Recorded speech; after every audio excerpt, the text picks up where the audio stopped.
Bonsoir à tous, bienvenue sur Mysteria TV, la chaîne de l'infini. Très heureux de vous retrouver ce soir pour une nouvelle émission avec une mouche qui commence déjà à m'emmerder, ça peut le faire. Voilà, allez, on y est. J'espère que vous allez bien.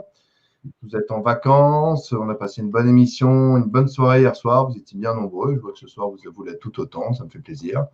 Alors, je vois qu'il y a Annie Denant. Bonsoir Annie, Manu. Je vois qu'il y a Fabrice Emmanuel, bonsoir. Florence, Régine, Michel, Odile, Jean-Pierre, Annick, Josette, Patricia. Je sais qu'il y a également Adeline et d'autres personnes qui me regardent. Merci beaucoup. Vous excuserez ma voix qui part un petit peu en vrille. C'est la pharyngite. C'est les maladies de début de saison qui font leur apparition. J'imagine que comme vous, pour certains, c'est un petit peu compliqué. Bon, c'est bien, ça me donne du style. J'ai un petit peu l'impression d'avoir la voix de Stallone Schwarzenegger. C'est sympa. Voilà. Alors, ce soir, je reçois Patrick Duval. Bonsoir Patrick, merci d'être avec nous. Et bonsoir à tous. Merci à toi, Anatole. Voilà. Alors, je vais essayer de ne pas rester trop près du micro pour ne pas attraper tes microbes. ah oui, ce serait pas mal, ouais. Ils ne sont pas Voilà. contagieux, rassure-toi. Les microbes Ouais. à distance n'arrivent pas encore. D'ailleurs, jusqu'à présent, on était sur Mysteria TV. Bientôt, on va être sur Pharyngite TV, mais bon, c'est pas grave. Alors, Patrick, donc tu es art thérapeute. Le titre de la conférence de ce soir, c'est le mandala des origines. Donc, les mandalas sont en premier lieu donc des airs rituels utilisés pour évoquer les divinités hindoues. Le bouddhisme, héritier de ces pratiques, utilise également les mandalas pour ses rites et ses pratiques de méditation. Patrick, tu vas venir nous parler au travers de tes années d'expérience, nous apprendre tous les secrets sur le mandala et l'art thérapie. Donc ce soir, vous l'avez bien compris, on va parler du mandala, on va parler un petit peu de en quoi ça consiste. Vous avez toujours tous entendu parler des dessins, des mandalas. Donc Patrice, tu es aussi artiste, tu fais des choses qui sont totalement super, tu nous en parleras. Oui, Voilà. je pourrais même montrer des images de mes œuvres. Mais avant tout, j'ai quand même envie de corriger un petit peu le tir, à savoir que je ne suis pas, à proprement parler, un art thérapeute. Parce que je ne propose pas de séances d'art-thérapie à proprement dit. Ce que je propose, ce sont des stages de formation aux techniques picturales que j'ai créées. Et avec ces techniques picturales, évidemment, on va trouver des chemins de guérison et de mieux-être, pour résumer. Mais je ne suis pas proprement parlé un art thérapeute. Hein. Il faut quand même être précis avec ça, parce que l'art thérapie, ça réclame une formation, ça réclame aussi des années de travail et d'expérience. Et donc moi, j'ai plutôt suivi la voie artistique, c'est-à-dire je viens plutôt du monde de l'art, et à travers mon parcours artistique, j'ai donc créé, à un moment donné, je suis parti sur la création de mandalas, et parce que j'avais besoin de ça. Hein. C'est quelque chose qui est remonté pour faire une image, et donc, mais ce n'est qu'une partie de mes œuvres. Sinon, j'ai quand même de l'art figuratif et aussi beaucoup de choses abstraites, hein, puisque forcément, le mandala, c'est une figure abstraite, ce sont des géométries. Et donc, ce soir, on va plutôt parler de géométrie, mais pas trop de géométrie sacrée, à savoir du calcul ou du nombre d'or. On va passer par des choses très simples, parce que je pense que c'est beaucoup mieux pour aborder la question du mandala. En tout cas, le mandala que moi j'appelle le mandala des origines, c'est celui qui se réfère donc à ces géométries simples. On va commencer par le cercle et le carré. Alors, il faut savoir que le mandala dont on parle le plus souvent ici en Occident, c'est le mandala du Kalachakra. Hein, je vais montrer tout à l'heure de ces images. Et donc, c'est un rituel qui est, entre autres, donné par le Dalai Lama, et qui sert en fait à accéder à l'illumination. Hein. Donc, tous les moines qui veulent accéder à un stade de conscience plus élevé vont, pourquoi pas aller se diriger vers ce rituel du mandala du Kala Chakra et pouvoir accéder à un niveau de conscience supérieur. C'est vrai que moi je parle d'illumination parce que le but en fait c'est de traverser à l'intérieur du mandala, on va le voir tout à l'heure, c'est comme un labyrinthe, hein, c'est conçu comme un labyrinthe, de traverser un certain nombre d'initiations qui vont correspondre à divers aspects du corps, de l'âme, des corps énergétiques, et à chaque fois de purifier toutes ces parties du corps, et donc de monter dans l'échelle de la conscience. Donc, voilà, c'est surtout ça. Hein. Là, on est dans la focale du mandala. Hein. C'est un outil religieux, c'est un outil d'initiation. Et forcément, chez nous, c'est devenu peut-être un objet décoratif, une sorte de symbole, pourquoi pas exotique, mais c'est quand même relié à quelque chose de religieux, de très codé et forcément de très dogmatique. Hein, et à la fois de très spirituel et on peut dire ésotérique aussi. Alors peut-être oui. avant de partir vraiment dans le vif du sujet, Patrick, peut-être nous parler un peu de toi. Comme je disais à Patrick avant la conférence, quand on voit Patrick, on a l'impression d'être avec un compositeur de la cour de Louis II ou même de Louis XIV. On pourrait presque croire qu'on a Franz Liszt directement en direct avec nous. Je trouve que tu ressembles beaucoup à un compositeur, un petit peu comme on a pu se l'imaginer, j'ai envie de dire, dans les films, c'est ça. Donc peut-être un petit peu nous parler peut-être de ton histoire, comment tu en es arrivé à faire ça, puis après on pourra parler un petit peu plus des mandalas. Oui, alors moi depuis enfant en fait, j'ai envie d'être artiste tout simplement, et donc j'ai commencé très tôt à faire un tas de petites choses créatives, et j'ai eu la chance de rencontrer un peintre très tôt qui m'a initié à la peinture à l'huile surtout. Donc j'avais 17 ans. Et sinon, avant, je dessinais beaucoup. Hein. Je faisais du modelage, de la photo. Je faisais quand même un tas de choses intéressantes, en tout cas passionnantes pour moi. Et j'ai eu la chance, par la suite, de faire 2 années aux Beaux-Arts. Et là, ça m'a donc confirmé que pour moi, c'était ma voie, quoi. C'était ce que je voulais faire. Et à partir de là, tout un parcours un peu chaotique quand même au départ. Je dois quand même dire que j'étais plutôt un artiste du chaos, et petit à petit, eh bien, je me suis transmuté pour arriver à cette harmonie que j'ai découvert à travers mon parcours et ma créativité, puisque tout ça est venu progressivement. Et donc un jour, oui, ce besoin de guérison à travers ce que j'ai découvert après, le mandala. Sinon, au départ, pour moi, c'était juste de la peinture avec des cercles. Vous voyez, pour moi, je travaillais surtout avec le cercle. Et donc, avec ces techniques de peinture relief que j'ai mises au point. Alors, je ne sais pas si vous êtes allé voir mon site, vous pourrez aller le voir après, de toute façon. Et aussi, je montrerai des œuvres pendant ou après la conférence. Mais bon, voilà, après, c'est un travail d'artiste, hein, c'est technique. Donc, il y a une forme.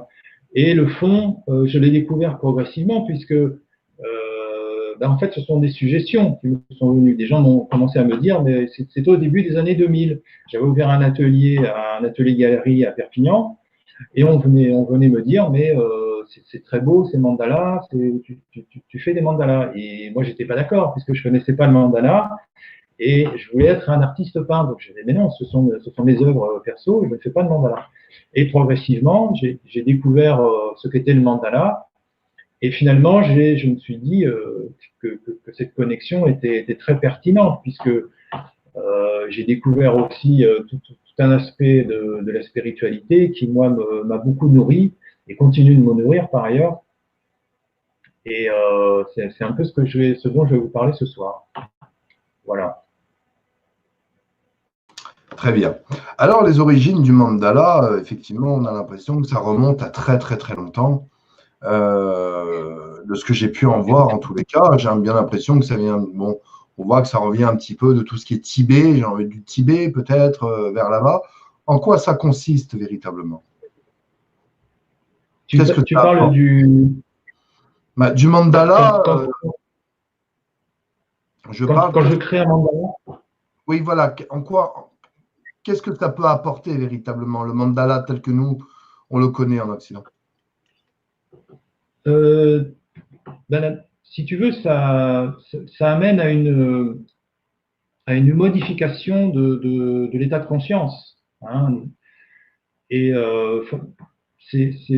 on rentre un petit peu dans l'irrationnel et un état méditatif, c'est-à-dire que quand tu commences à créer un mandala, de toute façon c'est valable pour toutes les œuvres, mais là il se trouve que en travaillant sur le cercle et forcément avec d'autres géométries, pas besoin de faire des géométries complexes ou de calculer le volume de la pyramide. Hein. Non, non, il faut faire des choses même simplissimes. Et d'ailleurs, depuis quand même une dizaine, une quinzaine d'années, on a cette vague aussi du mandala, on va dire, popularisé, qui s'est étendue un peu partout, on va dire un petit peu commercialement quand même, puisqu'on a beaucoup d'ouvrages où il faut colorier les mandalas. Donc, moi, ça, je l'ai vu arriver, c'est-à-dire que j'avais commencé mon travail sur le cercle avant de voir arriver cette immense vague assez commerciale. Bon, ma foi qui est bien aussi, hein. Il y a beaucoup de gens qui sont très satisfaits de colorier des mandats, mais c'est vrai que personnellement, ça ne me suffisait pas. Donc, pour moi, il a fallu que j'aille au-delà de ça et créer mes propres formes. Hein. C'est quand même, artistiquement, c'est la base. Et donc, ce qui se passe, voilà, on se retrouve forcément dans un état méditatif, mais qui peut très probablement, il faudrait peut-être mesurer ça avec des outils scientifiques pointus, qui modifient l'état de conscience peut-être un peu plus que quand on peut dessiner du dessin réaliste, par exemple, figuratif, si on dessine un modèle, bien que les artistes qui créent, qui font du dessin ou de la peinture, quand ils sont plongés dans leurs œuvres, forcément, on est dans un état de méditatif, dans un état de conscience modifiée. Et quelque part, c'est un peu ça qu'on va chercher en tant qu'artiste, c'est cet état-là, et qu'on va finalement retransmettre à travers une œuvre. Hein. Quelque part, on entre dans la magie. Il y a une magie à ce moment-là qui se passe, puisque forcément, on fait passer des énergies dans une œuvre. D'ailleurs, c'est ce qui fascine forcément. Tu parlais tu me comparais à un musicien classique de la cour du roi de l'époque, mais on voit aussi que ces peintres faisaient passer quelque chose à l'époque qui était autre chose que ce qu'on voit aujourd'hui. D'ailleurs, on n'en voit plus hein, de peintres figuratifs. Ça, je suis entièrement d'accord. Effectivement, les compositeurs qu'on a pu écouter, comme pour ne citer que Mozart, Bach, Beethoven ou Handel, enfin tout ça, je veux dire, quand on écoute leur musique, on sent une vibration à l'intérieur de nous qui est hyper puissante. Oui. Alors qu'aujourd'hui, c'est vrai que quand j'écoute Maître Gims, j'avoue ne pas ressentir la même chose. Mais bon, après, chacun ses goûts. Hein, je ne dis pas le contraire. Je ne dis pas le contraire, mais c'est vrai. Mais c'est l'époque. C'est ça. Mais c'est vrai, je pense qu'un artiste, pour avoir connu, grâce à ma mère, plusieurs peintres, je pense que tout dépend ce que la personne fait vibrer sur sa toile. Je pense que c'est ça véritablement. Qu'importe ce que la personne dégage. J'avais un copain à moi qui peignait, je veux dire, tout ce qu'il faisait, c'était glauque. Il avait une tendance à faire de la peinture, mais quand on regardait sa peinture, il y avait un côté glauque et lui-même l'était. Voilà, mais quand une personne dégage de l'amour, ça rayonne à travers sa toile. Oui, alors là, c'est marrant ce que tu énonces parce qu'on entre aussi dans un sujet intéressant. Moi, j'ai des côtés parfois un peu frontaux, je suis un peu frontal parfois, et peut-être un peu vif. Et ça peut surprendre parce que quand les gens regardent ma peinture, ils pensent que je suis ma peinture et que je vis dans ma peinture. Et donc, ils pensent que je vais tout le temps rayonner ma peinture. Et en fait, non. je suis un artiste, mais je suis pas schizophrène non plus. Mais quand je fais ma peinture, je suis dans un état intérieur, d'ailleurs que je ne provoque pas. Hein. C'est quelque chose que personnellement j'ai mis du temps à accepter, à savoir qu'effectivement les gens me rapportaient que le public me rapportait que ma peinture avait un rayonnement particulier. Mais ça, au départ, pour moi, c'était assez intriguant. J'étais pas encore initié à toutes ces choses et je savais pas trop quoi répondre. J'étais un peu gêné. Mais avec le temps, j'ai appris à comprendre et à accepter finalement qu'effectivement, ce que tu dis, ce que tu expliques, oui, c'est ça, on fait passer quelque chose dans la peinture. Et malheureusement, il y a aussi effectivement des moments où on fait passer des choses plus ou moins lumineuses. Alors, selon qu'on travaille sur soi ou pas, hein, il y a des personnes qui ont cette chance d'être assez lumineux d'entrée. Mais en général, quand on s'incarne dans cette dimension, c'est qu'on a des choses à travailler, des choses à comprendre, à purifier. Donc en général, on va aussi exprimer des choses parfois plus ou moins compliquées. Voilà. Tout à fait, exact. C'est vrai. Quelque part, on est tous un petit peu déjà artistes à notre manière, quelque part, parce qu'on exprime tous à notre manière quelque chose. C'est vrai. D'autres le font aussi bien d'une manière ou d'une autre. Ça, je suis d'accord avec toi. Alors peut-être, si tu veux, ce soir, on va pouvoir vous présenter un petit peu des croquis, des dessins, des images que Patrick a sélectionnés et qui vont peut-être pouvoir, vous allez peut-être pouvoir vous faire une meilleure idée de ce qu'est un petit peu les mandalas. Hein, Patrick, donc je vais les mettre pour que tout le monde puisse les voir.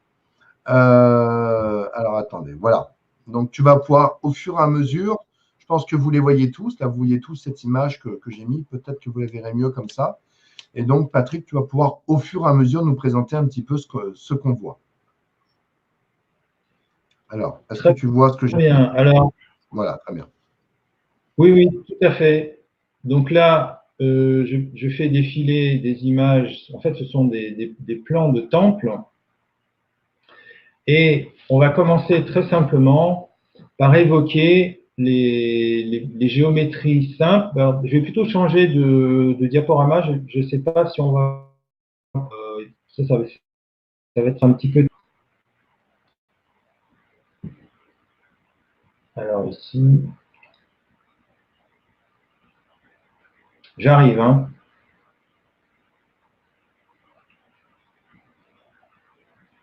Non, mais pas de souci, nous ne sommes pas pressés. Alors, tu vas pouvoir peut-être agrandir avec la flèche du bas, tu vas pouvoir zoomer un peu plus pour qu'on puisse peut-être voir un petit peu plus dans les détails. Oui, mais là, il faut que je sorte je vais sortir un autre dossier là, parce que là, on était parti sur un dossier un peu rapide. Est-ce que tu l'as à l'image, celui-là? Alors, Qu'est-ce que tu as à l'image là? à l'image, j'ai toujours le temple qu'on voyait là, le temple avec l'espèce de dôme Oui. par-dessus. Oui, alors je vais arrêter celui-là, je vais repartir sur un autre, d'accord? D'accord, il n'y a pas de souci. Je vais aller chercher un autre dossier qui est celui-là,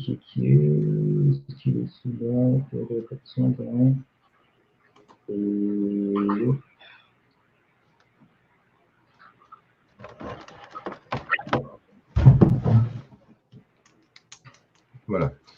C'est vrai que tout ce qui est artistique est très passionnant. Moi, c'est vrai que ça m'a toujours énormément plu. J'ai eu la chance, je dirais, avec ma mère, quand elle était journaliste, j'ai pu aller à des expositions de peinture, des choses. Alors souvent les peintres ont des fois, moi je trouve, des fois, souvent j'ai trouvé un côté un peu torturé des fois par rapport à autre chose.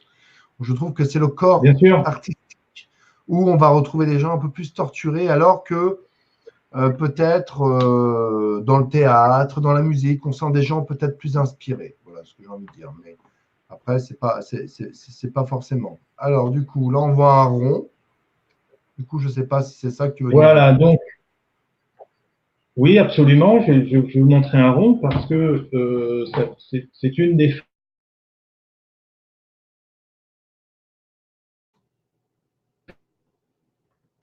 Ouais. formes. et surtout à partir de. Donc ici, qu'est-ce qu'évoque le cercle chez vous? Qu'est-ce qu'évoque le cercle? C'est une question que je vous pose. Symboliquement. Moi, si on me pose la question à moi, je dirais que le cercle, c'est le centre de toute chose. Voilà, si à moi, on devait me poser la question, pour moi, le cercle, c'est le centre de toute chose, c'est le centre du commencement. Un rond, une lumière au milieu de là où on vient. Voilà.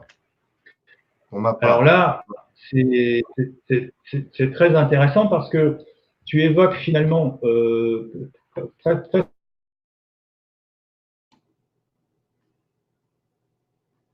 Par contre, on t'entend. Alors, je ne sais pas si c'est moi, mais on t'entend mal. Est-ce que ça vient de chez Et moi? comme réponse, souvent, c'est qu'est-ce qui se passe? Non, je disais, non, je ne sais pas. Des fois, ça coupe. Je ne sais pas si c'est pour moi ou pour toi. Je ne sais pas. Peut-être que ça vient de chez moi. Non, mais ça va. Ça a l'air d'aller. Vas-y, je t'en prie. Ça marche? Parce que moi aussi, hein, Ouais, ça a l'air d'aller. le son est haché. Ouais, il y a des Le son coupures est des un peu fois. haché. C'est ça. Bon. Vas-y, je Ben, t'en prie. moi, je suis à la campagne, hein, alors donc le débit n'est pas non plus formidable. Mais C'est alors, ça. je reviens donc sur le cercle. Ce qu'il faut bien voir sur le cercle, c'est aussi la symbolique du cycle. Tu vois, les cycles qui se reprennent infiniment, qui sont le début et la fin. D'accord? Et cette image du cercle, on peut aussi imaginer qu'elle représente l'univers, n'est-ce pas? L'univers est donc le zéro. Ouais. Le zéro, tu l'as abordé, tu l'as dit tout à l'heure, le début de toute chose, n'est-ce pas? Donc on va avancer un petit peu et tu vois les images qui défilent, hein? Ouais, je vois, je vois. Très bien. On va parler ensuite du cercle, un point au milieu, n'est-ce pas? Pourquoi? Parce qu'on est parti du zéro et bien entendu, quand il y a un univers tout seul, il n'y a personne pour le contempler. Donc il n'y a pas d'altérité. Donc c'est vrai que si on fait un point au milieu du cercle, d'un seul coup on se retrouve avec une altérité, n'est-ce pas? On commence à avoir une dualité. Donc il y a un rapport entre deux choses. Et c'est là que finalement que commence la vie. D'accord? Ah, c'est marrant parce que Entre ce cercle, moi, il me fait penser un petit peu à pendant la Seconde Guerre mondiale. Je crois que les avions alliés avaient ce signe. Oui, c'est bien possible, hein. De toute façon, on va voir tout à l'heure que pour communiquer, les militaires reprennent des symboles très simples et les adoptent et on crée des graphismes pour communiquer. Alors, on est passé du 0 au 1 et au 2, puisque on a le cercle, donc l'univers, et le point au milieu, qui peut représenter l'altérité. Et donc, on va passer au triangle, d'accord? Puisque après le 1 et le 2, on a le 3.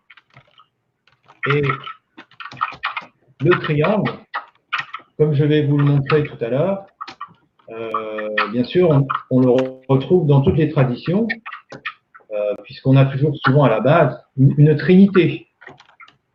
Hein? Donc ici, un petit texte, que ce soit le soleil, la lune et la terre, Brahma, Vishnu, Shiva, Osiris, Isis, Horus ou Osiris, Ptah, Jupiter, Junon, Vulcain, le Père, le Fils, le Saint-Esprit. Toujours, elle apparaît identiquement, c'est la Trinité.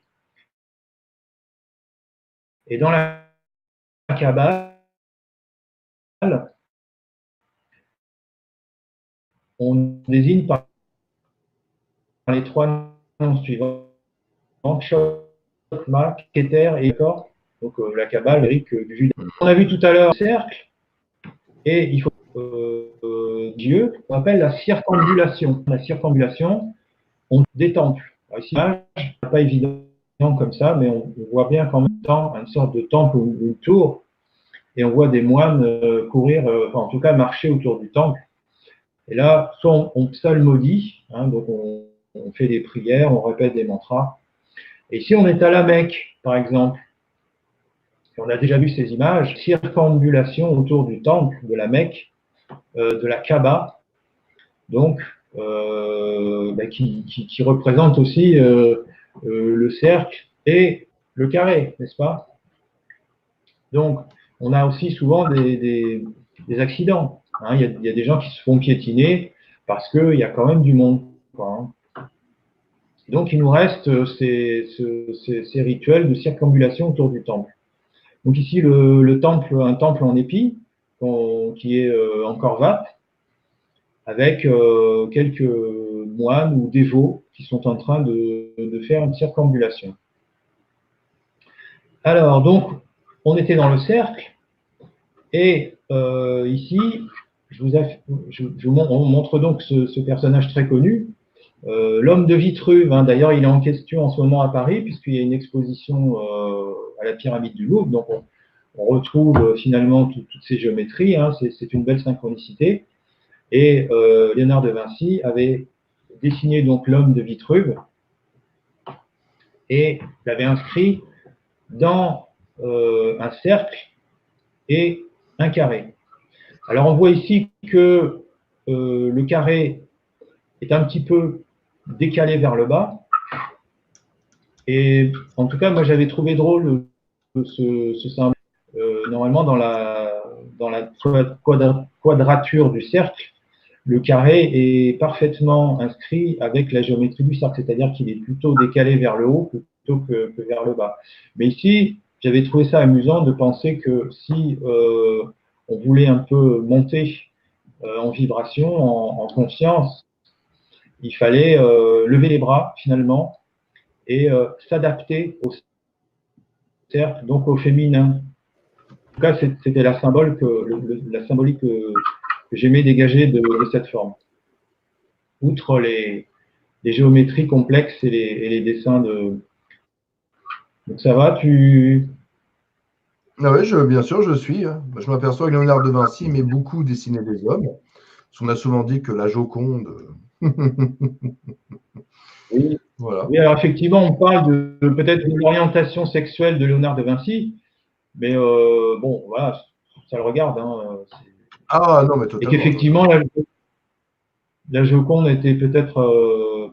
Alors ici, je montre donc un temple, ma foi, une coupole. Hein, c'est une demi-sphère, donc on est toujours dans le cercle, mais ici, il y a quelque chose qui a changé par rapport au cercle de tout à l'heure, forcément, il y a des choses qui ont été ajoutées. Et on va faire un petit voyage pour l'instant, et à la fois dans le mandala et dans les temples.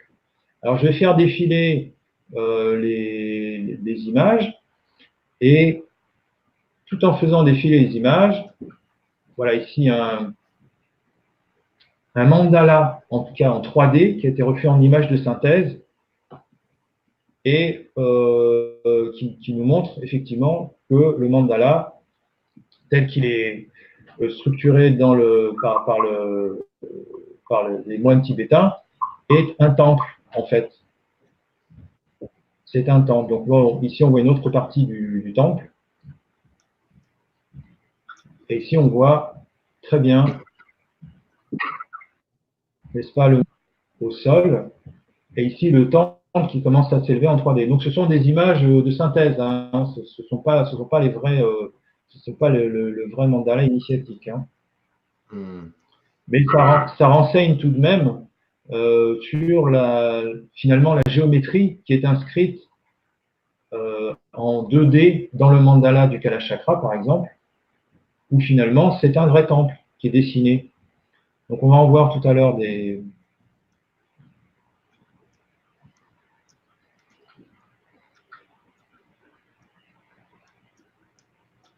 En tous les cas, c'est très coloré. C'est magnifique. Et cet aspect aussi finalement de couleurs et qui amène la joie et qui amène une autre vibration. C'est ça, Voilà, tout à donc fait. encore des temples. Alors, est-ce que tu peux trouver le lien entre les mandalas qu'on a vus tout à l'heure et ces temples ici?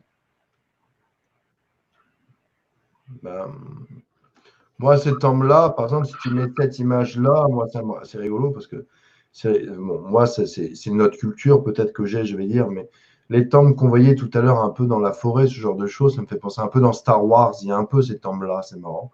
On voit un petit peu ça dans Star Oui, Wars, ça c'est sympa. Après, oui, on va. c'est-à-dire qu'on retrouve des symboles, hein, c'est-à-dire que des symboles que l'on connaît, on retrouve beaucoup de choses chez les hindouis, chez les Tibétains, hein. D'ailleurs, par exemple, je vais prendre un petit peu ce symbole que vous connaissez tous, hein, qui a marqué l'histoire, hein, pas en bien malheureusement. Si on prend par exemple le sigle nazi, c'est, il me semble, un symbole hindouiste à l'origine. Voilà, voilà, qui a Oui, été oui, mais retourné. Donc on voit je bien vais en parler tout à l'heure. voilà, on voit bien qu'à travers l'histoire, les symboles sont quand même très très importants. Oui, Les symboles ont une immense importance. Tout à l'heure, quand tu nous montrais le rond, avec ce rond au milieu, c'était les avions alliés qui étaient équipés de ce symbole. Effectivement, on voit que les symboles ont une immense influence. Alors, j'ai presque envie de dire, même les gens qui font des tatouages avec certains symboles, est-ce que ça n'influence pas quelque part un peu leur vie, si tu fais tel ou tel symbole sur toi? ben oui, bien sûr. Bien sûr, si tu t'écris quelque chose sur le corps, forcément, tu le mets dans ton âme, ça revient au même. Mais alors, je reviens à ma question de tout à l'heure. Est-ce qu'il y a un détail ici en particulier qui te fait penser qu'on puisse vraiment comparer ce mandala là qu'on voit à l'image avec les temples que j'ai montrés tout à l'heure? J'ai envie de dire, bon, déjà les couleurs, on retrouve énormément de couleurs, on retrouve énormément de. euh, les couleurs, je trouve qu'on retrouve Alors, certaines aussi, couleurs. Ouais, les quel est le couleurs. lien entre ces temples-là et les images que j'ai montrées ici? Voilà, alors Bah, j'ai donné la réponse. Ce sont les ah, portes. oui, les portes. Les portes. Tu vois, les quatre portes. C'est ça, ouais. D'accord? C'est ce que j'ai montré tout à l'heure avec le. Donc on va parce que c'est très beau d'ailleurs, hein, on pourrait regarder ça pendant des minutes et des minutes. Hein. Alors, parler tout à l'heure des sigles, on va dire, politiques. Et ici, on est un petit peu, c'est retour en arrière, hein, c'est une époque forcément terrible. Mais on voit ici que on a le cercle et le carré. Donc, tout ça est inscrit dans un carré sur une face. Et on a ce cercle au milieu blanc. Et on a le swastika au centre, qui est inscrit aussi dans un carré, n'est-ce pas? Mhm. Donc, on va repartir les plans.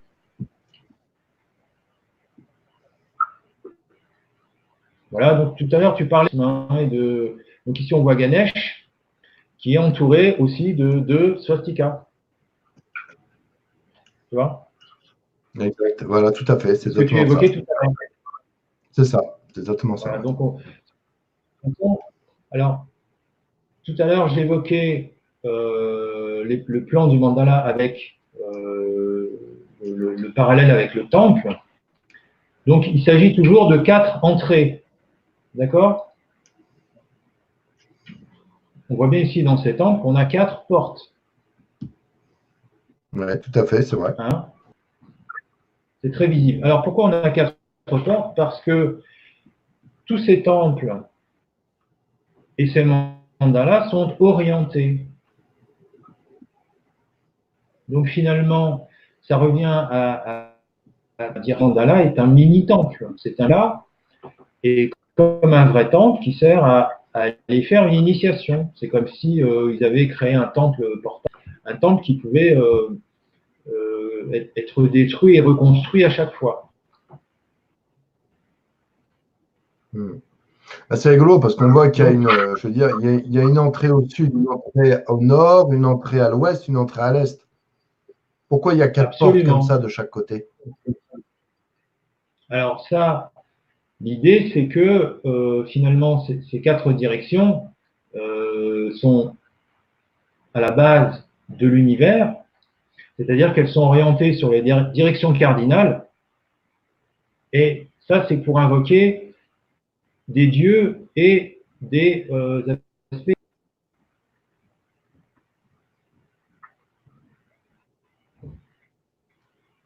On retrouve l'humanisme, par exemple. Est-ce que dans ces temples, il y a des vibrations qui sont plus importantes du fait qu'il y ait justement 4 entrées différentes? Ça, je peux pas te le confirmer, mais forcément, il y a des choses énergétiques qui sont liées aux portes et au fait qu'à l'intérieur de temple, il est placé d'une manière ou d'une autre. Ça, c'est inéluctable, c'est incontournable. C'est lié forcément à l'évocation des 4 directions. Et d'ailleurs, on le retrouve dans le chamanisme. Dans le chamanisme, il y a des rituels de salutation aux 4 directions. Donc, on voit bien que toutes ces traditions se recoupent. Que ce soit la construction de ces fameux temples, là, on appelle ça des temples en épis, et la structuration du mandala, tel qu'il est dessiné au sol, puisque ces temples, c'est ni plus ni moins des mandalas en volume. Alors, souvent, on me demande... Quand on voit ça, on a un peu l'impression d'être sur une autre planète, parce que ce n'est pas du tout dans notre culture en France de voir ce genre de choses. Et c'est vrai que de voir ces temples partout, là, j'ai l'impression d'être sur une autre planète ou dans un film. Enfin, presque, on a un peu l'impression que ce sont des images de films. C'est rigolo. Oui, alors, plus loin, j'ai mis l'adresse du lieu. C'est une vallée en Indonésie, une vallée particulière où il y a vraiment tous ces temples qui ont été construits là-bas. J'en sais pas beaucoup plus. Mais bon, après, les images suffisent. Donc ici, c'est un tambour chamanique, comme j'expliquais tout à l'heure, et qui évoque ces 4 fameuses directions également. Donc ça, c'est le plan, le plan de la fameuse vallée qu'on a vu tout à l'heure. Et ici, c'est le plan en transparence d'un temple qui est assez connu, qui s'appelle Borobudur. Et donc là, on voit bien que Borobudur, ce temple, il est orienté vraiment dans les 4 directions. C'est vraiment... là, c'est très parlant. Et effectivement, on voit aussi qu'il y a la forme du mandala. Et donc, il faut savoir que dans tous ces petits cercles-là qu'il y a sur la dernière plateforme, on voit 3 étages. Ce sont des stupas qui renferment des Bouddhas. Donc, il y a un nombre précis de Bouddhas, il y a un nombre précis d'étages, etc. Et tout ça est lié à des calculs, on va dire, de la mathématique qui nous renseignent sur le temps, sur les époques et finalement, c'est une sorte de calendrier. Alors, toujours ces fameux temples que j'ai fait défiler. Donc, ici, on voit que le temple, ici, il a souffert. Il a la patine du temps. Est-ce que c'est d'origine humaine tout Comment ça? Est-ce que c'est d'origine humaine tout oui, ça? Oui, que c'est presque d'origine un petit peu, que c'est un petit peu fait comme les pyramides, si tu veux, qui a un côté un petit peu. Oui. Massif. Oui, il y a quelque chose de massif et qui dépasse un peu la raison. On a l'impression que on se pose la question du comment et du pourquoi ça a été construit ainsi. Et effectivement, il y a de quoi se poser des questions. Après, on n'est pas non plus dans les mégalithes, les véritables mégalithes. Mais peut-être qu'en les étudiant, on découvrirait des choses assez étranges. Donc là, je reviens sur les plans de temples. Et donc, c'est ni plus ni moins des mandalas. C'est des plans de temples qu'on trouve en Inde. Et on est toujours dans les cercles et les carrés. Tu vois, le rapport au cercle et au carré. Est-ce qu'on ne pourrait pas s'imaginer qu'au milieu justement de tous ces temples, il y ait des centres énergétiques beaucoup plus puissants en fait, que quelque part le nord, le sud, l'ouest, l'est, tout se rejoint dans un milieu et que vraiment le milieu de ces centres soit quelque part Oui.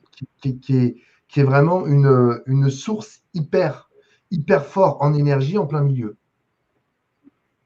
Oui, alors, ça, forcément, on invoque, on invoque le divin, on invoque la conscience cosmique.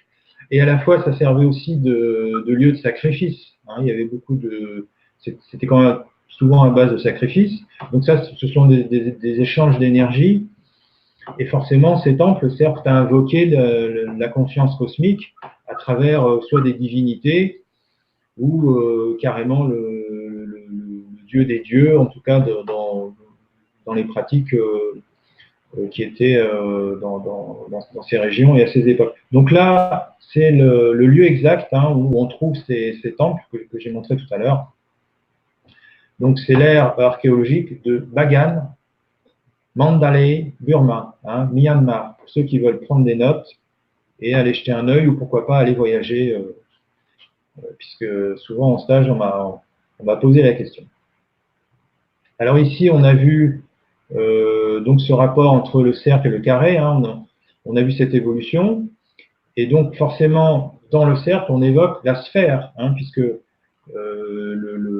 la forme géométrique en 2 dimensions est toujours reliée à la forme géométrique en 3 dimensions.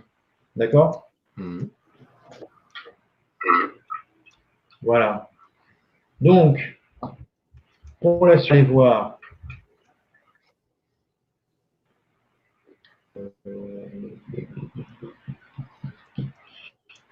Alors, on va aller voir. Eh bien, on en parlait tout à l'heure. Hein, le temple du Jedi. Est-ce que tu l'as à l'image là, non? Je sais pas, je crois pas. Ouais, oui, je vois, oui, je vois. Alors, si je sors ici. Ça, c'est pour les personnes qui auront vu Star Wars. Hein. C'est pour ceux qui ne l'ont pas vu, vous allez moins reconnaître. Mais pour ceux qui connaissent Star Wars, vous allez un petit peu plus se découvrir. Mais c'est vrai que ça symbolise un petit peu toutes ces images de synthèse qu'on a vues dans les films. Ça représente très, très bien ce qu'on va voir un petit peu à l'écran.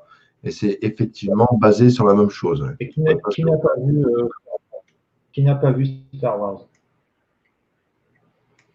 Bon, je pense que plusieurs personnes ici présentes ne l'ont pas vu. Après, tout le monde.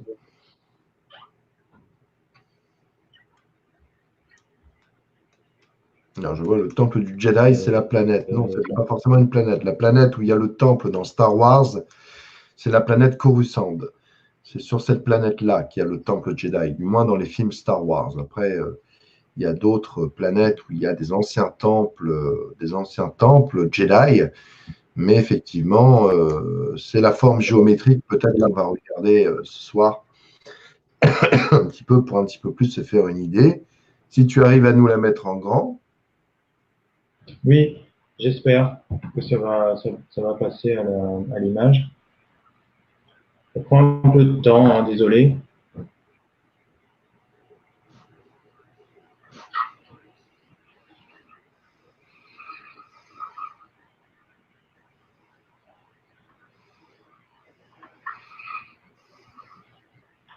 Beaucoup de femmes n'ont pas vu Star Wars, Sandrine, ne t'inquiète pas. C'est vrai que c'est plus un film que les hommes voient que les femmes, bien que certaines, mais c'est Oui, pas un souci. C'est des films d'action, hein, c'est basé sur l'action. Alors, tu l'as à l'image là? Oui, je la vois, ouais, très très bien. Tu le vois bien? Donc, je vais faire défiler les images. Tu vois, tout à l'heure, tu évoquais effectivement le temple des Jedi, et ben, le voilà. Hein. Ouais, Donc, on voit ça. que à Hollywood, également, de cette forme symbolique et finalement de ce schéma des 4 directions. En tout cas, D'accord. C'est vrai que maintenant qu'on a vu ce qu'on a vu avant, c'est très ressemblant. Ouais. C'est rigolo, ouais, dans Star Wars, cette espèce de temple un peu en forme de pyramide, flanqué de 4 tours avec une centrale au milieu, où effectivement, dans le film, il y a donc dans cette espèce de tour qu'on voit ces 4 piliers de chaque côté, cette tour qui est flanquée au milieu. Et dans cette tour, en haut de cette tour, il y a le conseil Jedi, donc entre guillemets, le conseil des sages, tout à fait. D'accord. Mais tu es un connaisseur, alors, Ah oui, oui, oui, Anatole. Star Wars, ouais, je les ai vus en long, en large et en Je t'ai travers. posé sur- Ouais, D'accord. c'est Eh vrai, ben, j'avoue. écoute, c'est génial. Et oui, parce que c'est quand même du très grand cinéma, c'est magnifique. Ah ouais, tout Alors, à fait. ici, on a vu euh, donc cette histoire de temple des Jedi. Donc, on passe par le cinéma. Là, on va aller voir un vrai temple, cette fois-ci. Est-ce que tu connais ce temple? Je vais le passer aussi à l'image.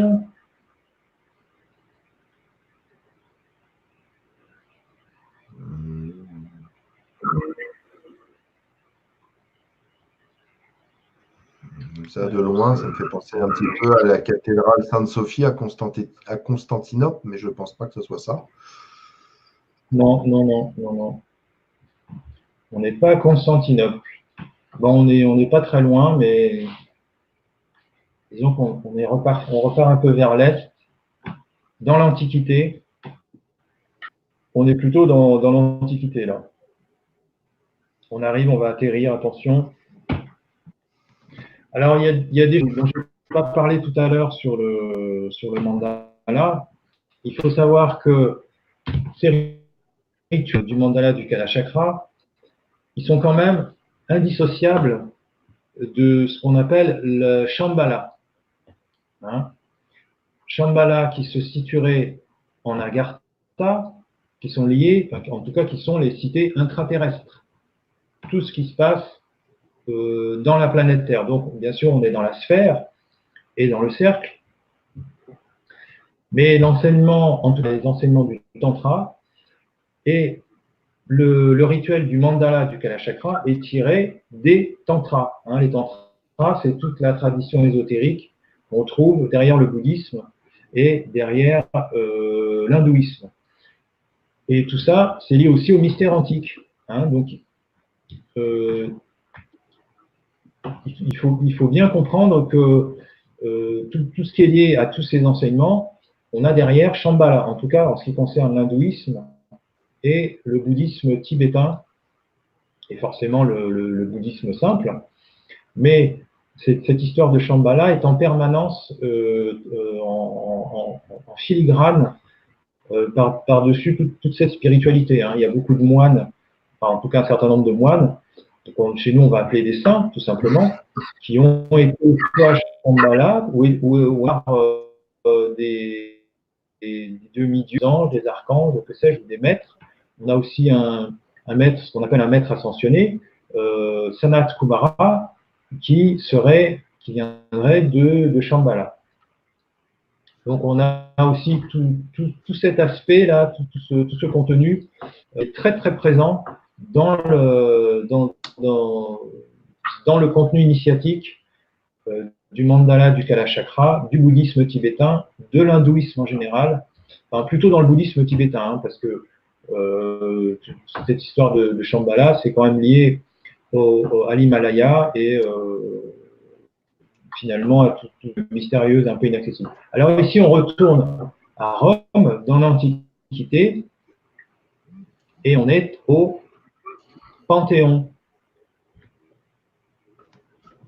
Donc, ici, on retrouve ce rapport du cercle et du carré, et on va voir que progressivement, on va entrer dans ce lien avec le cosmos et finalement les astres. Puisque tout à l'heure, on parlait des 4 directions, de l'orientation du temple et du mandala du Kalachakra, donc du rituel religieux, dont on a vu les photos tout à l'heure, puisque le mandala du Kalachakra, lui, est orienté forcément quand il est tracé au sol. Hein. Il y a beaucoup de gens aujourd'hui qui ont vu des rituels de création de mandala par des moines, puisqu'on en a qui tournent un peu en France, un peu partout. Il y en a eu ici il n'y a pas très longtemps. Et on voit qu'il trace sur un petit estrade, sur un support, un mandala, mais il est toujours orienté sur les 4 directions cardinales. Et donc tout ça est lié forcément au cosmos et à la façon dont les astres vont se mouvoir les uns par rapport aux autres. Alors ici, on est dans le Panthéon, et on voit bien qu'on retrouve l'idée du cercle.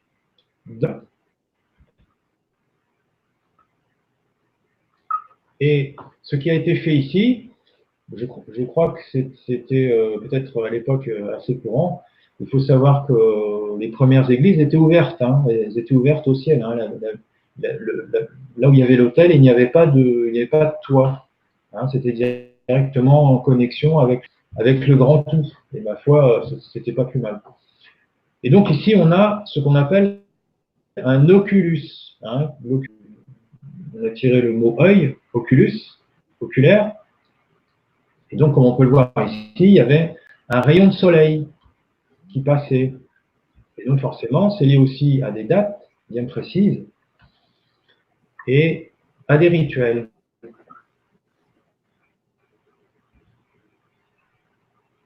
Donc, on voit ici que ce fameux rayon de soleil, avec, on a quand même une idée de l'échelle, hein, c'est assez grand, assez gigantesque.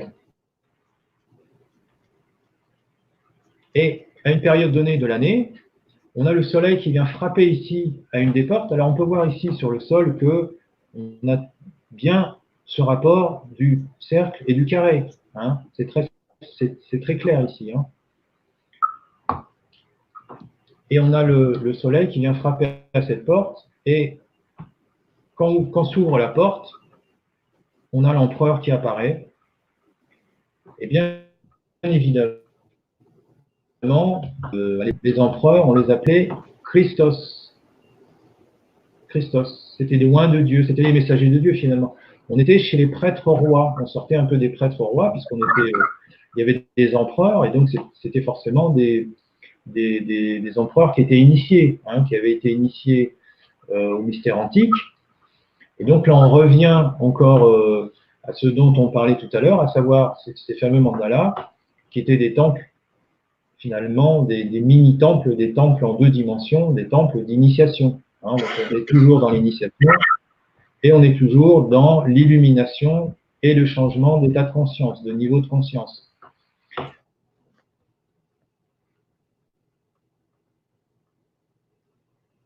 Tout ça, c'est présent dans l'Antiquité, hein, dans les dieux. Mais il y avait aussi cette histoire de mystère antique et forcément de décadence aussi, hein, puisque quand on perd forcément à force de perdre les rituels et de lier progressivement, ils sont retournés finalement et les empereurs pouvaient devenir fous et commencer à faire n'importe quoi. Rome a été détruite par les barbares et bon, ça a été comme pratiquement toutes les civilisations antiques.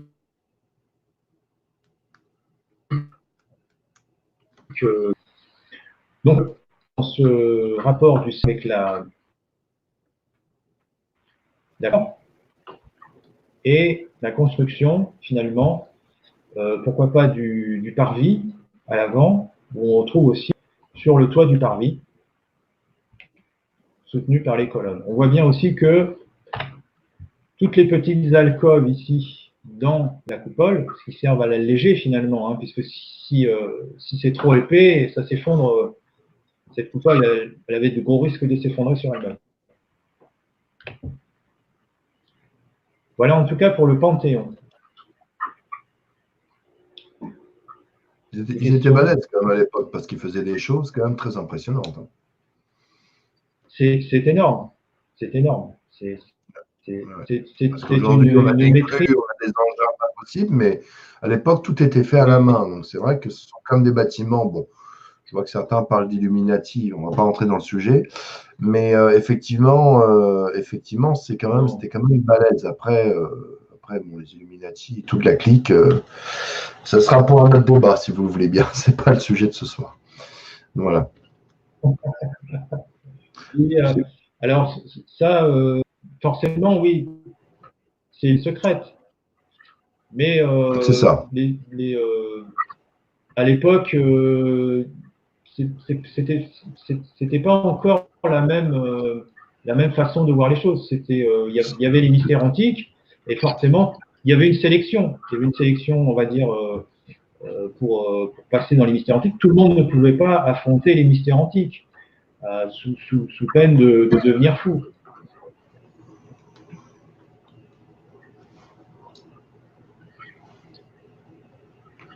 Là, tu vas nous montrer des temples un peu incas. Alors, on va partir en Amérique du Sud et on va partir à Chichen Itza, chez les Mayas.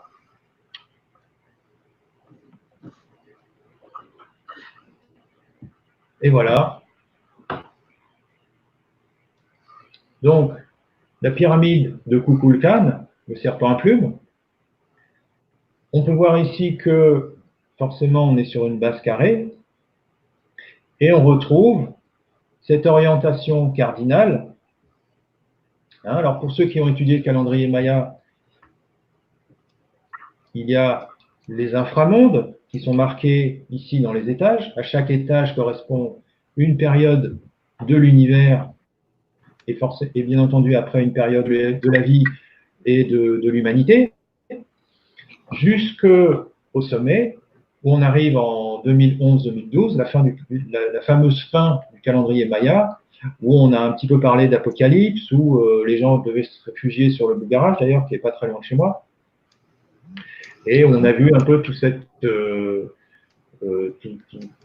finalement cette peur. Hein. Il y a une peur de fin du monde millénariste, de fin. Et donc on voit ici que il y a ce jeu finalement entre l'architecture et toujours le temps. En tout cas, les Mayas c'était les maîtres du temps, puisqu'on a ici inscrit, je le répète, dans chaque étage un inframonde et le nombre de marches également correspond au nombre de jours ou en tout cas de rituels cycliques. D'accord? Donc on va parcourir un peu. On s'aperçoit que tout était très très calculé quand même. Hein. Oui, alors on va même aller plus loin, à savoir que on voit ici sur l'image, à une période donnée de l'année, on va dire soit l'équinoxe, soit le solstice, que le soleil frappait ici, tu vois, les étages, et l'ombre des étages ici sur la rampe de l'escalier donnait. D'accord? Ouais, on voit. Et qu'est-ce qu'on a en bas de l'escalier? On a une tête de serpent.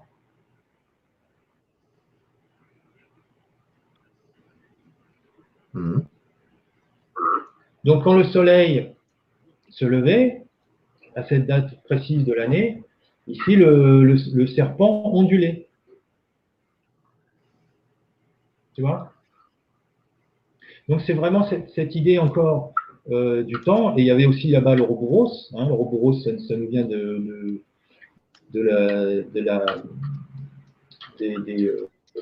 pas des tribus, mais des civilisations précolombiennes, on va dire. Et donc, c'est ce fameux serpent que je n'ai pas, d'ailleurs, je pourrais le rajouter, je dois l'avoir dans des diapositives un peu plus loin, ce serpent qui se mord la queue. On retrouve dans la Chine aussi. Et donc, ici, on peut voir que les maîtres bâtisseurs, ici, ils jouaient finalement avec la lumière, ils jouaient avec le cosmos, hein, puisque c'est tout ce lien entre le soleil, la lune, et l'ombre et la lumière. On est d'accord? Donc, c'est un jeu, finalement. C'est un jeu et tout ça est lié à la création. Hein, la création, le vivant, la spiritualité et le cosmos.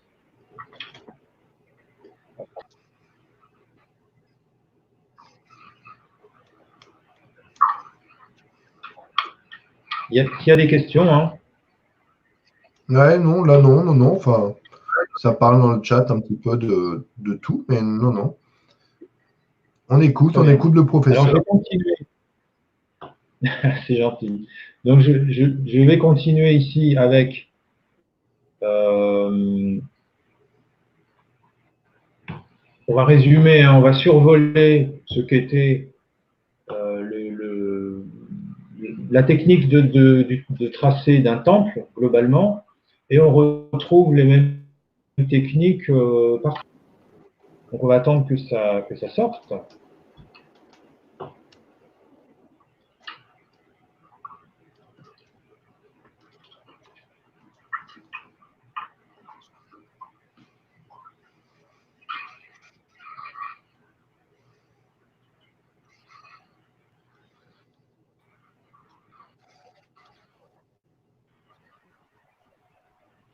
Alors voilà, à gauche. Alors, le point au centre représente, on va dire, un mât. On choisissait un endroit propice, évidemment, plutôt pour ses propriétés énergétiques, et on y plantait un mât. Vous êtes bien d'accord? À ce mât, on accrochait une corde. Et à partir de cette corde, on tendait, on tournait autour du mât et on faisait un premier cercle. D'accord? Une fois ce cercle tracé, on reprenait l'ombre du mât qui croisait finalement le cercle à une période donnée de l'année, en tout cas le matin et le soir, donc, puisque le soleil se lève à l'ouest et se couche à l'est, hein, donc ici inverse, ça nous donnait une droite. OK? À partir de cette droite, on traçait deux arcs de cercle. Et ici, encore deux autres arcs de cercle. Et on obtenait, bien entendu, toujours ce fameux carré dans le cercle. Hein. Donc ici, on reste finalement très simple. Hein, et on n'a pas besoin de compliquer beaucoup. Et dans ces géométries de cercle et de carré, eh bien, tout simplement, on dessinait des plans. Ici, on a surtout des plans d'église et de cathédrale, dont on voit qu'elles sont inscrites dans un cercle, dans un grand cercle, qui est divisé. Hein, on voit au centre qu'il y a une sorte de croix ici, ou ici une étoile. Voilà, il y a diverses divisions du cercle. Évidemment, on obtient des étoiles différentes. Donc, chaque cathédrale, chaque église est tracée sur une géométrie particulière. Donc tout cela est quelque part symbolique, de la manière, en fait, dans la manière dont une cathédrale, un temple, peu importe, a été tracé, quelque part, il y a quelque chose de très symbolique par rapport à ce qui a été tracé, j'ai envie de dire, non? Absolument, c'est effectivement. Et d'ailleurs, juste avant la construction, il y a aussi un rituel qui consiste à poser un petit personnage, en général, sous l'édifice. Hein, c'est un petit personnage qui est aussi symbolique de l'humain, finalement, qui doit être un réceptacle. Donc, ici, on a vu le rapport entre le cercle et le carré. On a vu également les quatre directions, donc comment était orienté un temple. Et maintenant, on va voir les 6 directions, forcément, puisque s'il y a 4 directions, on va rajouter 2 directions. Et ces 2 directions sont celles du haut et du bas, puisqu'on avait déjà les 4 directions des plans cardinaux, des 4 cardinales.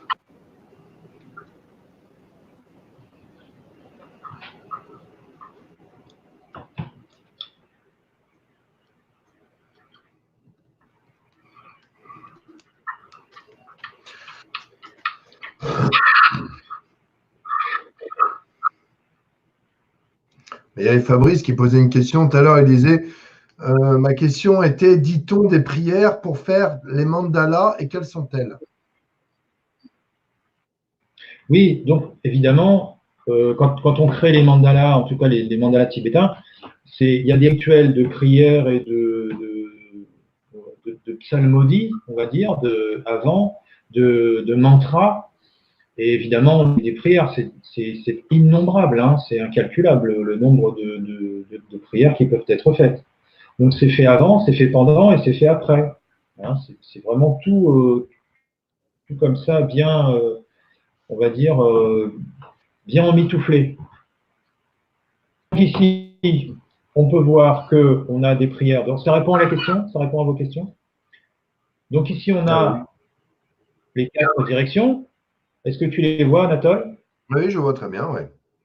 Bah, ça me fait un peu penser à, Voilà, là, ce donc que je elles sont. vois, ça me fait penser à 2 triangles, un en haut, un en bas, et puis ça me fait penser un petit peu, surtout à l'étoile de David, j'ai envie de dire, certaines mesures. Mais c'est exactement ça, hein. C'est la dualité intégrée, finalement. C'est le yin et le yang, c'est le haut et le bas. Ici, c'est marqué d'ailleurs le haut et le bas. Et c'est les polarités, finalement, qui sont intégrées hein, dans la religion juive, en tout cas dans ce symbole. Et c'est effectivement le symbole du drapeau juif israélien. On retrouve encore finalement une géométrie, des géométries dans le symbole d'une nationalité finalement. Donc ici, on voit que on a les 4 directions, puisqu'ici on va penser un peu en volume, donc en 3D, et on a deux pyramides en triangle avec une base 3 qui sont imbriquées. D'accord? Ouais. Mais ici, on a la 5e et la 6e direction, que l'on salue aussi dans le chamanisme. Hein. Dans le chamanisme, on salue les 4 directions et on salue la 5e et la 6e direction, donc le bas et le haut. Et d'ailleurs, on le fait pratiquement dans tous les rituels, dans toutes les traditions et toutes les sociétés, on va dire, secrètes. C'est lié à des rituels qui vont faire mention, en tout cas, de ces 6 directions. Donc les 6 directions, c'est très important. Hein. C'est vraiment une des bases de compréhension. Alors ici, on a des hexagones. On voit que les abeilles ont compris quelque chose, puisqu'elles créent leurs alvéoles avec des hexagones. Hein. Donc 6 côtés. Mmh.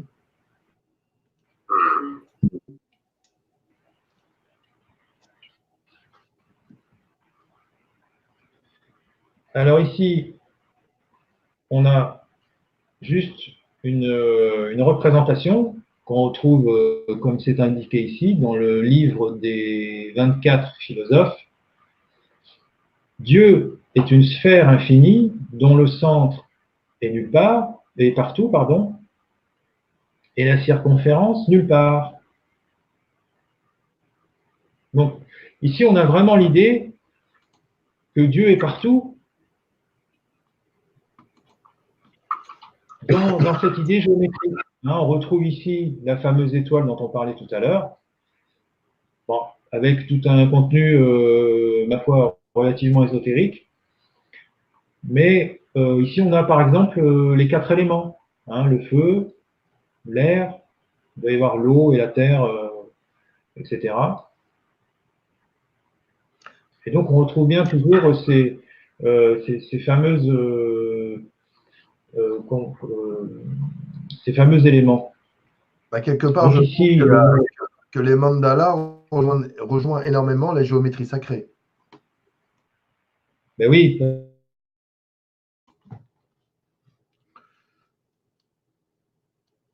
parce que ici, par exemple, ici le cube, Yève, on voit que l'anagramme à chaque fois, hein, on a ici vie devant, la vie du côté de l'Orient. D'accord? Sur le cube. Alors ici, on a à nouveau les 4 directions. La 6e. D'accord? Sur l'arbre séphirotique. Ici, on a encore les 4 directions. C'est un cristal de neige, de glace, de neige. Et on voit ici un cube. On peut voir ici un cube. Mais celui-là, il est en deux dimensions. Hein. Oui, bien sûr. Voilà ici, alors à nouveau, dans les minéraux, donc dans la nature, on a ces formes hexagonales naturellement. Bon, ici, forcément, elles sont un petit peu déformées, mais on retrouve bien les fameux hexagones. Donc 6 côtés. Dans le Tao, on a l'hexagramme qui contient 6 barres. Alors, est-ce que tu sais ce que c'est, Anatole? Ce symbole, ça me parle, ouais. Sais-tu ce que c'est? Euh, Et tu te souviens-tu ou tu as pu le voir? Là, j'ai déjà vu ce symbole, ça c'est sûr. Oui, très probablement.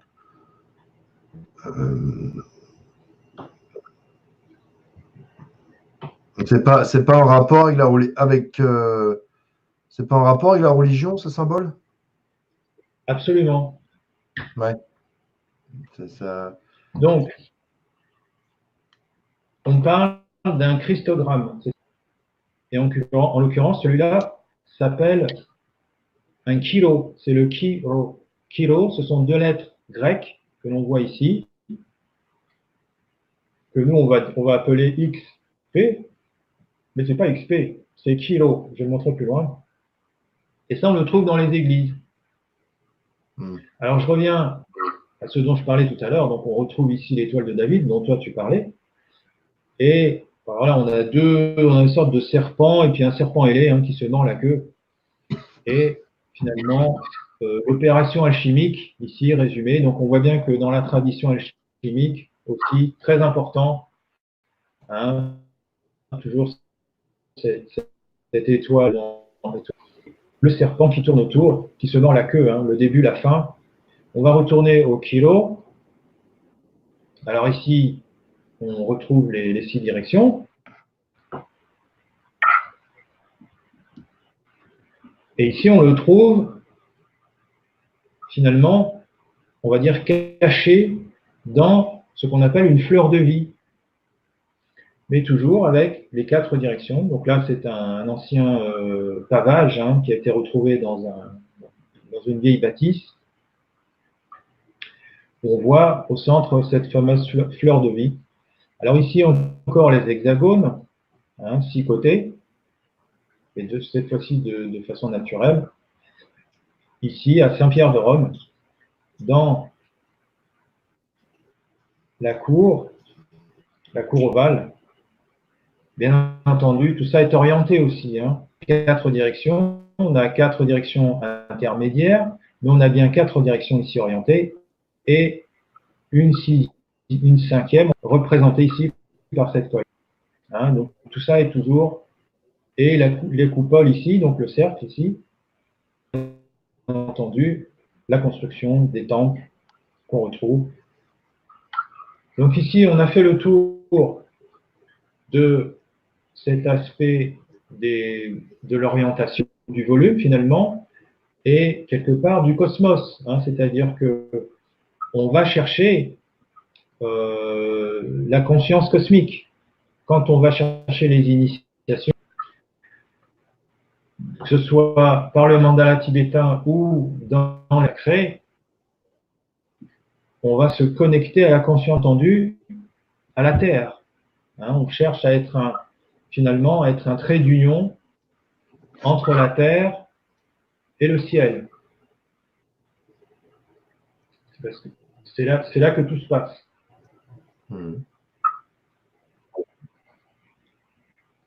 Alors, on va continuer un petit peu avec le kilo, le christogramme. Et avec d'autres images.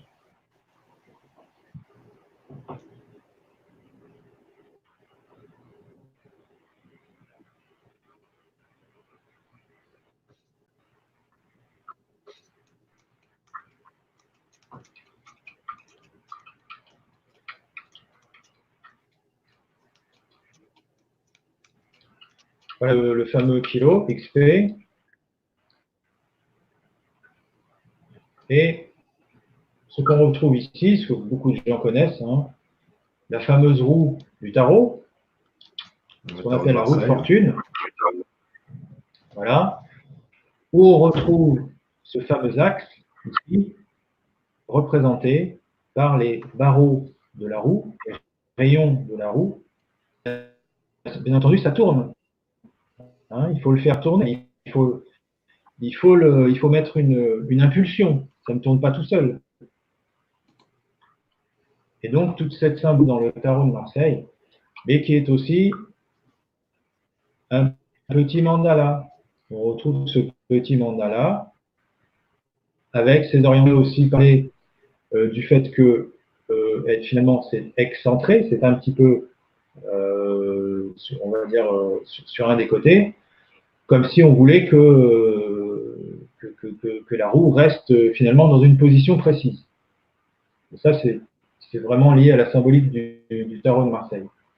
Donc, ce fameux kilo ici, hein, on voit bien dans son cercle, avec, en tout cas, ce que moi j'évoque, je traduis par les 4 directions hein, qu'on a vues tout à l'heure. Je vais vous montrer tout à l'heure en 2 dimensions. Voilà le kilo qu'on trouve dans les églises. Donc finalement, qui est une traduction, on appelle ça un christogramme. Mais donc à gauche et à droite, on peut voir l'alpha et l'oméga qui représentent finalement ce serpent qui se mord la queue. Hein. C'est le cycle. C'est les cycles et les recommencements perpétuels. Et c'est les cycles de la création, c'est-à-dire que toute création se fait par les cycles. Et c'est à travers les cycles que se manifestent les lois divines. D'accord? Donc ici, ce que nous, on va appeler XP, hein, donc X, Chi, on pourrait aussi traduire par le Ki, finalement l'énergie, et le Rho, le P, qui se dit Rho, hein, c'est du grec ancien. Ici encore, gravé dans la pierre, ce fameux christogramme. Encore le tarot de Marseille. Voilà. Et ici, une roue qu'on pourrait aussi peut-être c'est pas tout à fait un tarot de Marseille, hein, il y a des personnages supplémentaires. Et il y a un roi finalement, on peut imaginer que les autres ce sont des prétendants ou un prince peut-être qui est déchu, puisqu'on voit ici que sa couronne tombe. Hein, on voit qu'il y a un cycle, il se passe quelque chose. Et c'est une femme à gauche, hein, c'est la justice qui peut-être qui tourne cette roue divine, qui représente finalement le sens du cosmos, la roue du cosmos. Voilà. D'accord. Peut-être, tu aurais pu nous montrer peut-être quelques-unes de tes œuvres, Patrick, un petit peu. Oui, absolument. Tout à fait. Pour que les gens puissent voir un petit peu ce que tu fais. Ouais. On y va. Donc ici, ça va plutôt être des extraits d'œuvres, des morceaux de tableaux, et ma foi, de très bonne qualité.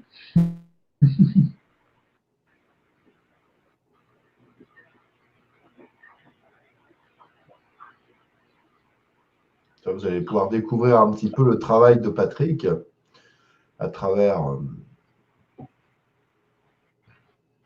Voilà, donc, c'est vrai que pour parler du mandala, en tout cas, à mon sens, il est important de ces thèmes dont j'ai parlé, puisque moi, je fais de la peinture avec des formes, et ces formes, voilà, elles viennent de là où elles viennent, à savoir toute cette symbolique et tout ce voyage. Alors, c'est vrai que dans les mandalas, je ne dessine pas des mandalas particulièrement.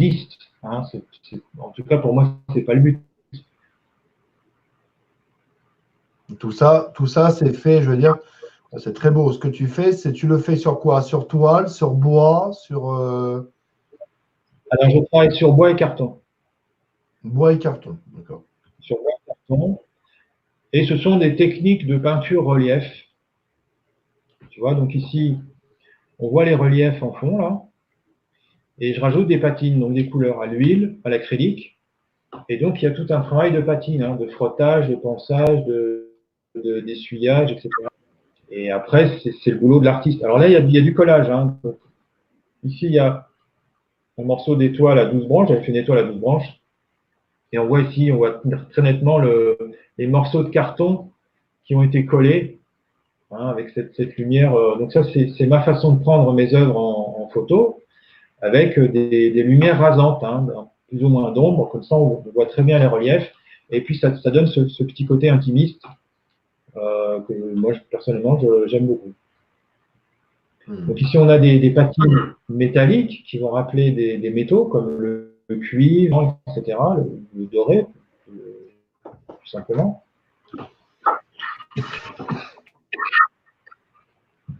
Et là, je travaille sur des vieilles pièces de bois. Donc, je récupère aussi de très vieux morceaux de bois que je décore, voilà, tout simplement. Hein. Mais après, évidemment, c'est le travail de l'artiste. Hein. Ce sont les couleurs, les formes et toujours cette idée des patines, hein. Frottage, ponçage, etc., etc. C'est très très beau ce que tu fais. Pour même les gens qui sont peut-être moins sensibles, c'est-à-dire qui ressentent moins les énergies, mais en tout cas, les témoignages qui reviennent le plus souvent, c'est waouh, il se passe quelque chose quand on contemple ces œuvres. Voilà. Mais moi, je ne fais pas de rituel particulier. Hein. On va dire que ce sont des mémoires qui remontent, qui reviennent et qui viennent finalement s'incruster dans le tableau pendant que je le crée.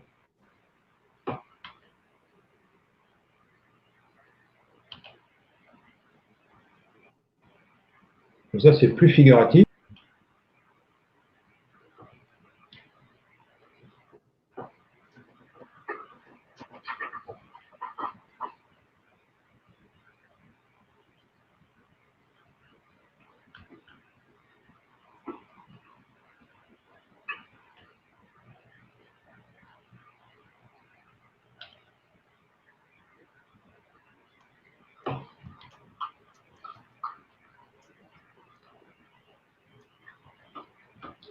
Et comme dit Sandrine, elle dit sur moi, c'est encore ça fait art ancestral.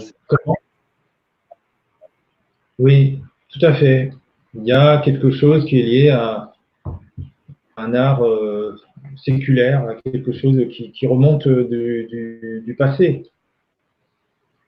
Ouais. De toute façon, je mettrai ton site sous la vidéo pour les gens qui verront cette conférence en replay. Comme ça, vous pourrez aller voir directement sur le site de Patrick ses œuvres. Peut-être quand ce sera peut-être encore vous donner un aperçu encore meilleur, mais c'est vrai que c'est très joli. Et puis j'imagine qu'il doit y avoir de toute taille un peu, des dimensions de toute taille, Patrick.